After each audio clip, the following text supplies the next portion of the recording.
बघा स्टुडंट, मी आज इथे काय केलंय, काही फिगर ड्रॉ केले, म्हणजे अँगल टाइप काय केलं, फिगर ड्रॉ केलेली आहे. आणि या फिगरचा उपयोग आपल्याला कोणासाठी होणार आहे, तर या फिगरचा उपयोग होणार आहे आपल्या 10th क्लासच्या स्टुडंट करता, जो फॅक्टरायझेशन मेथडचे काही एक्झाम्पल त्यामध्ये येतात. आणि प्रत्येक एक्झाम मध्ये, बोर्डच्या प्रत्येक एक्झाम मध्ये काय केलं तर फॅक्टरायझेशन वर एक्झाम विचारल्या तर त्याने काही वर्ड प्रॉब्लेम सुद्धा आहेत ज्यामध्ये आपल्याला फॅक्टर काढावेच लागतात. तर त्यासाठी काय केलं, मी काय केलं, थोडं पॅटर्न ड्रॉ केला. म्हणजे तुमच्या लक्षात ठेवायचं, इथं तुम्हाला काही सोपे पण काही थोडे हार्ड आहेत. लक्षात ठेवा, जर तुमचं एक्झाम्पल, जर दिलेलं एक्झाम्पल जर प्लस प्लस मध्ये असेल तर त्याचे फॅक्टर सुद्धा कसे पडते, प्लस प्लसच पडतात.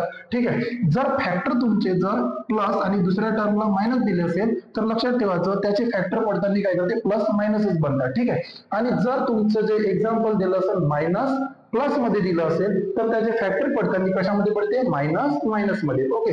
आणि जर तुमचा क्वेश्चन दिलेला असेल, एक्झाम्पल दिलेलं असेल मायनस मायनस मध्ये, तर त्यावेळेस तुमचे फॅक्टर मायनस आणि प्लस पडतात. ओके. तुम्हाला वाटत असेल की इझी राहतात, नाही तुमच्या फॅक्टरायझेशन मध्ये खूप साऱ्यांचे क्वेश्चन चुकू शकतात, आन्सर चुकू शकतात. तर त्या कारणामुळे तुम्ही काय करा, ह्या जर पॅटर्न तुम्ही लक्षात ठेवला तर तुम्हाला सॉल्व्ह करण्यासाठी काय देईल, एकदम इझी जाईल. आणि याच्याशी संबंधित जे काही तुमचे काही क्वेश्चन असेल ते सुद्धा मी तुम्हाला सॉल्व्ह करून देईल. पण तुम्ही हा पॅटर्न चांगल्या प्रकारे जर केला तर तुम्हाला फॅक्टरायझेशनचं एकही गणित चुकणार नाही.